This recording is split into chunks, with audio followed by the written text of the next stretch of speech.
Yakima Valley, Washington, autumn 1982. Endless apple orchards stretched under the pale golden sun, thousands of trees heavy with crimson fruit, the air thick with the scent of damp leaves and freshly turned soil. It seemed like just another ordinary day in this quiet rural valley, but it would become a nightmare no one in town would ever forget. That morning, 6 children, Jason Caldwell, Eric Diaz, Brian Sullivan, Maria Sanchez, Thomas Green, and Lily Johnson walked into the orchard to earn a few dollars picking apples like countless other poor kids from the valley. They laughed and teased each other, clutching their wicker baskets, weaving between the straight rows of trees, already planning what candy or bread to buy that afternoon. But by noon, when the orchard owner called for a head count, none of them came back.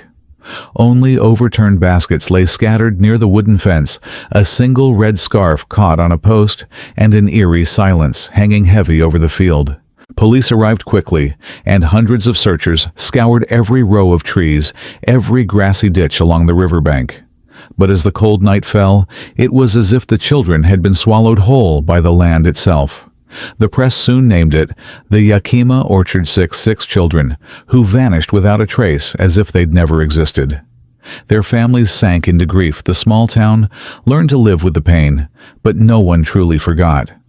42 years later, in 2024, the FBI announced a discovery that shook the nation, hidden deep beneath the concrete floor of an abandoned warehouse in Yakima. Investigators uncovered personal belongings, a yellowed journal, and a chilling confession recorded on cassette tape. The dark secrets, buried for over 4 decades, were finally beginning to surface, and the story behind the Yakima Orchard Six was about to be told at last. On the morning of September 14, 1982, a weak autumn sun cast its light over the endless rows of apple trees in Yakima Valley. The crisp fall air still clung to the orchard in beads of dew on every leaf. 6 children gathered at the edge of the field. Jason Caldwell, 13, quick-witted with a mop of messy brown hair. Eric Diaz, 12, quiet his eyes, always downcast. Brian Sullivan, 11, the joker of the group. And the 3 younger ones, Maria Sanchez, Thomas Green, and Lily Johnson, all children of immigrant workers from the nearby town. They carried small wicker baskets, hoping to earn a few dollars picking apples to help their families. Walter Klein, the orchard's owner, took down each of their names in his logbook, reminded them of the lunch break schedule, then walked off. The children scattered among the trees, laughing, their footsteps crunching on the damp earth, the baskets clinking as they bumped together. No one noticed the tall, thin figure lurking at the far end of the orchard, leaning silently against a tree watching. By late morning, the mood shifted. A worker noticed a trail of overturned baskets scattered along one of the rows, leading all the way to the wooden fence at the back of the property. A red scarf, damp with dew, was caught on one of the posts. But the children were gone. Klein called their names, shouting louder each time. No answer. The orchard was eerily still, except for the wind.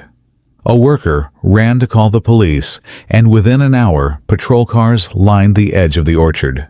Tracking dogs were brought in. They sniffed around the baskets, picking up the children's scent and following it as far as the 10th row. Then they stopped. The dogs barked, sniffed the ground, circled a few times, and turned back confused. Officers combed through each row of trees, each section of fence, each patch of grass by the river. No strange footprints. No signs of a struggle, no cries for help. It was as if the 6 children had simply walked beyond the fence and vanished. That night, as darkness swallowed, Yakima Valley flashlight beams swept over the orchard floor and into the tall grass. Jason's mother's hoarse cries echoed across the cold fields, but the only answer was the whisper of leaves in the wind. Silence. That night, Yakima Valley came alive. The whole town poured into Walter Klein's orchard flashlights and torches, cutting through the cold, misty air. Police, firefighters, volunteers all joined in, combing through each row of trees, every patch of grass, every canal bank. Their breath hung white in the darkness. The dogs barked, their amber eyes catching the beams of light, but their trail ended at the old wooden fence, Beyond it lay an open field overgrown with wild brush leading to a dirt road. On the second day, police widened the search radius. Helicopters flew low, sweeping spotlights over the ditches along the Yakima River. Inflatable boats moved slowly down the dark water. News spread across Washington. The papers called it the apple harvest nightmare. Families in town locked their doors. Children were kept inside. Maria Sanchez's mother knelt at the orchard gate for 6 hours straight, her head buried in her arms, whispering her daughter's name into the wind. By the third afternoon, searchers found a faint scratch on the bark of a tree at the far end of the orchard, as though a small hand had clawed at it. At the base of the tree, a muddy footprint child-sized disappeared into the tall grass. Police cordoned off the field behind the orchard, posting guards overnight. But as darkness fell, the rows of trees stood eerily still, the leaves whispering like distant voices. On the fourth day, whispers began to spread. A woman at the market swore she'd seen a moss-green truck parked near the fence that morning. A boy claimed he saw a man in a gray jacket, moving among the trees. But when pressed by police, no one remembered a license plate. No one remembered a face. The days that followed brought nothing but rumors. Some said the children had been kidnapped and smuggled into Canada. Others insisted they'd gotten lost in the woods, never to be found. A few whispered about something strange, something waiting silently among the apple trees all these years. But after a week, no new leads emerged. Weary officers took down the barriers. Patrol cars slowly drifted away. Missing posters began appearing on utility poles, shop windows, church bulletin boards, 6 young faces staring down at everyone who passed, silently asking the question no one could answer: where did they go? On the 7th night, Yakima Valley fell quiet again. Klein's orchard lay abandoned, the old baskets still scattered in the dirt rows. On the fence, Maria's red scarf still hung heavy with dew, swaying gently in the wind, a lonely reminder that the children were still out there, waiting for someone to find them. The first month crawled by, and Yakima Valley still clung to hope. Every day, volunteer teams combed through brush and back roads, chasing down the trickle of tips pouring in a stray child seen in Spokane, a group of kids who looked just like them in Portland. But every time police arrived, it was someone else, some other family's tragedy in a restless world. One by one, the children's families began to fracture. Jason's mother grew silent for days at a time, sitting at her window, clutching his sweater. Eric's father buried himself in overnight shifts at the mill, avoiding the empty dinner table. Brian Sullivan's grandmother, who'd raised him, sat on her porch every night, staring down the orchard, whispering prayers no one heard. The town began looking at itself differently. The man with the green truck vanished from Yakima.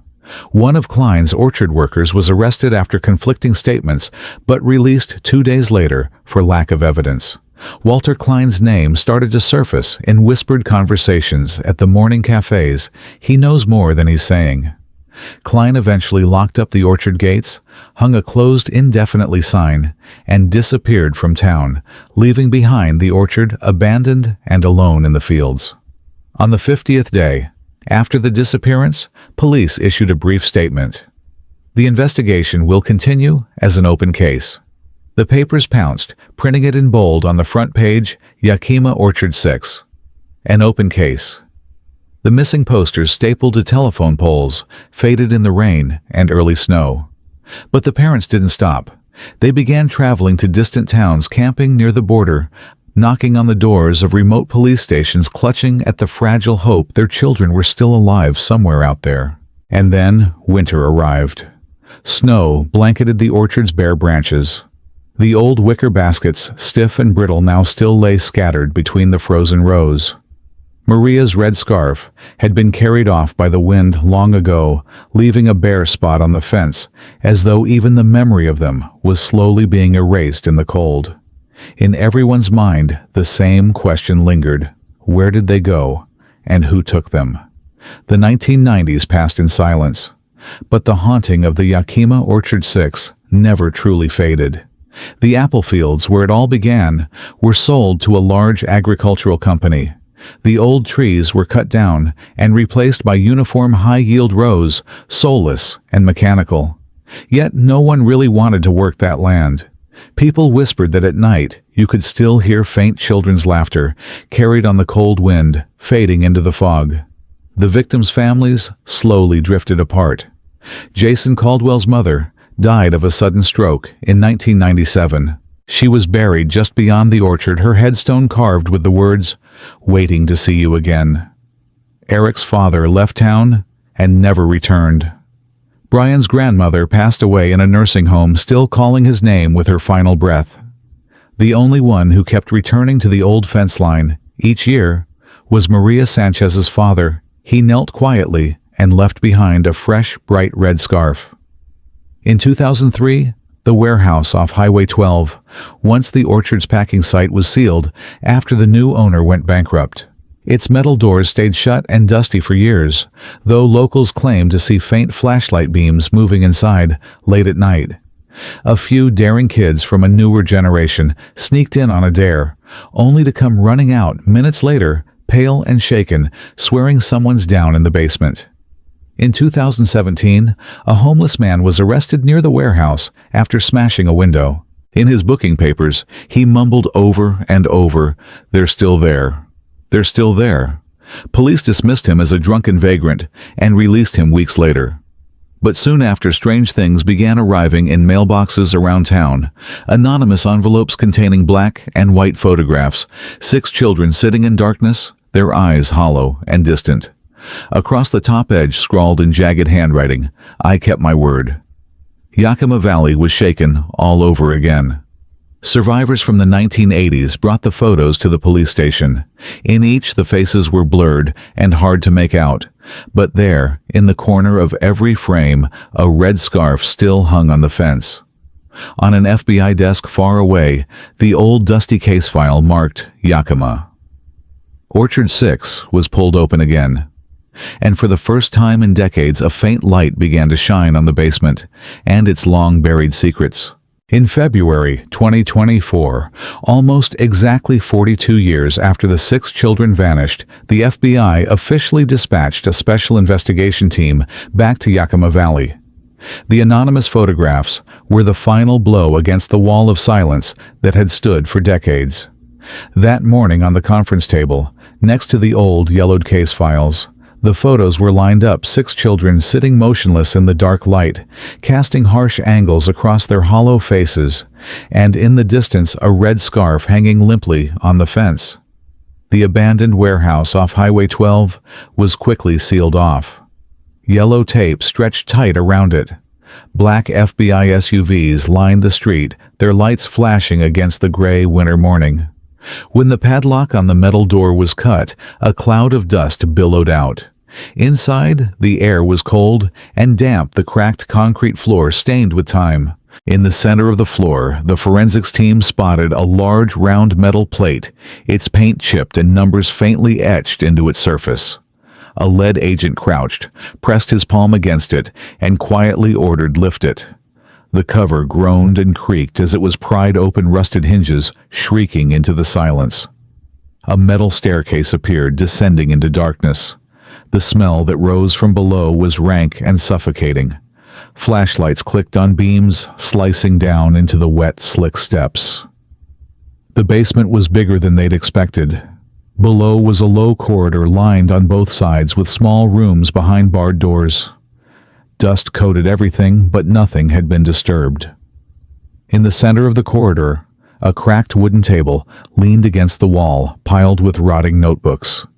At the far end of the basement, the team found a battered wooden door, sealed with a lock wrapped in black tape. When the lock was snapped and the door swung open, it revealed a small room, a single chair, an old cassette player, and a neat stack of tapes. On the wall hung a corkboard covered with handwritten notes, diagrams, names, dates all crossed out one by one. One of the agents murmured, "It's a journal." They pressed play on the first tape. The speakers hissed before a man's voice rose slow, low, and almost whispering through 40 years of Dust Day 1. The first rule was set. The air in the basement grew heavier with every second. Someone turned away, swallowing hard. Another agent looked up at the ceiling, muttering under his breath, barely audible, "God, all these years." The kids were here. The first cassette hissed and crackled, its old magnetic tape whirring faintly.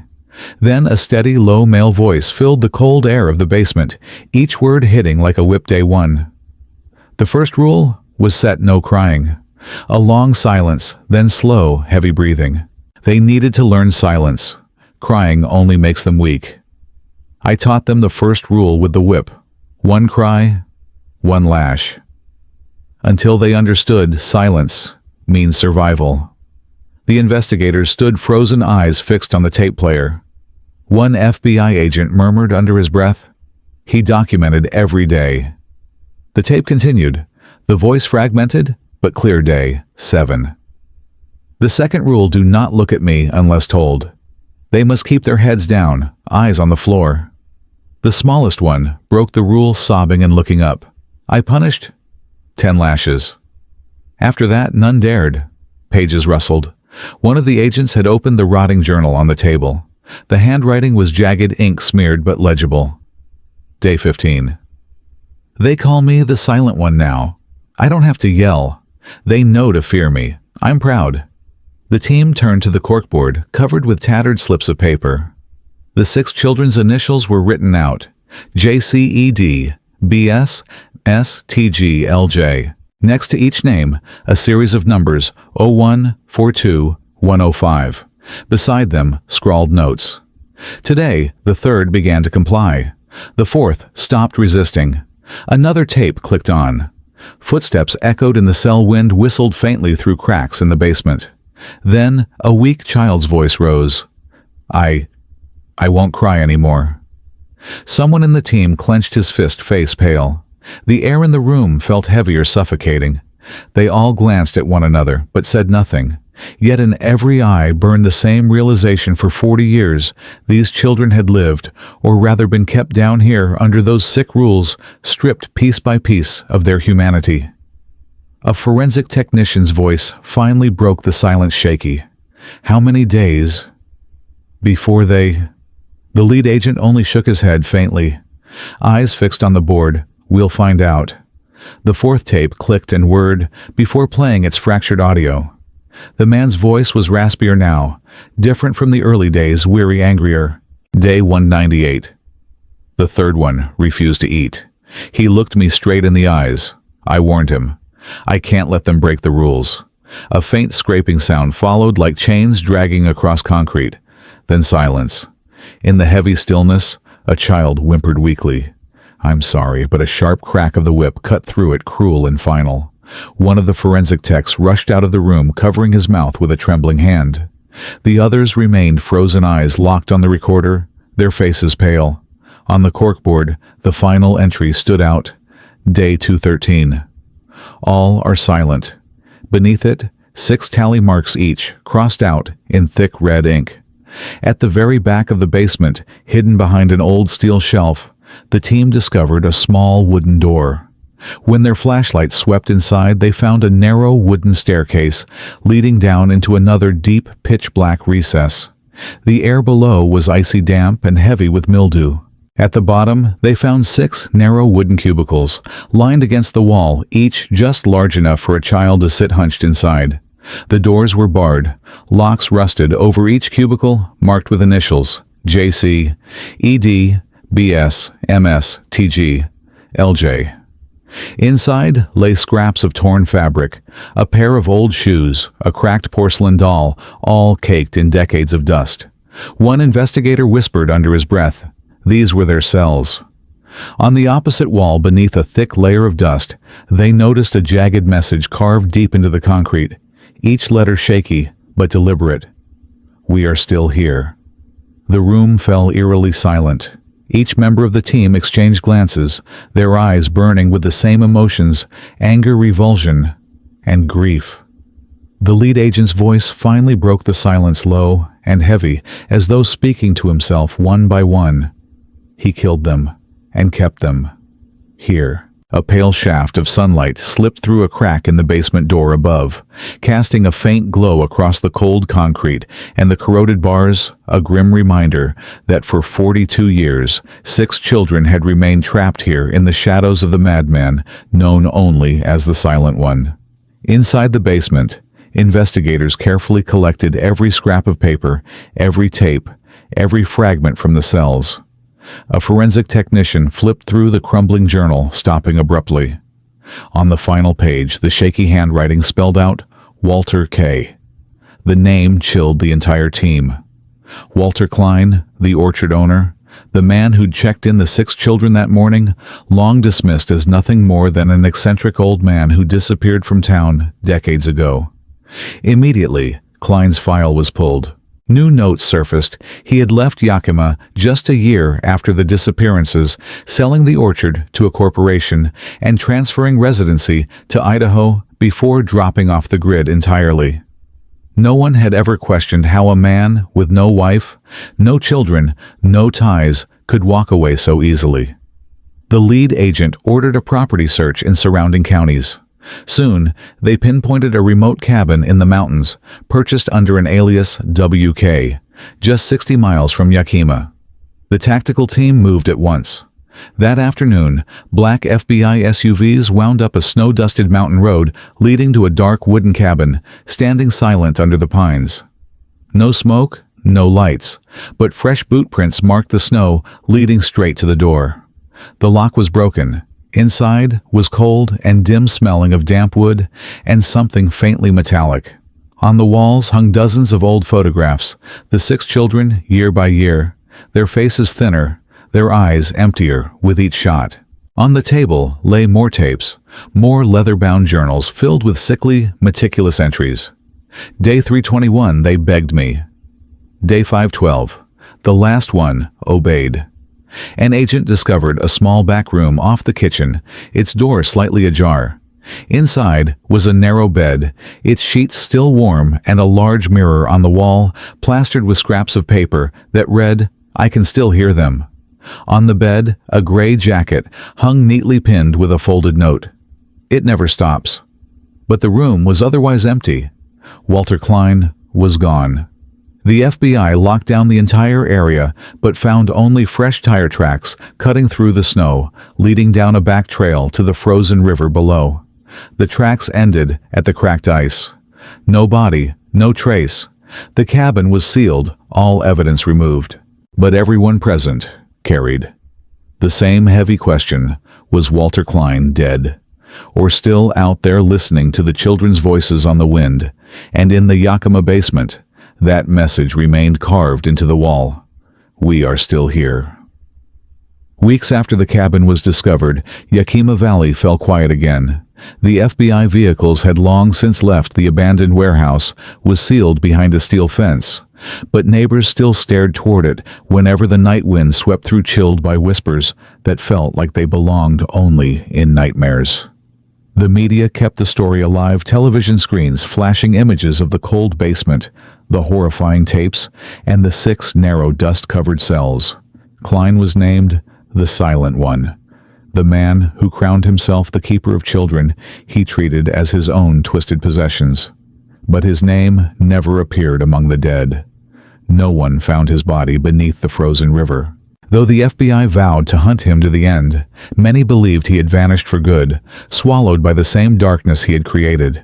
For the families of the 6 children, there was finally a place to go.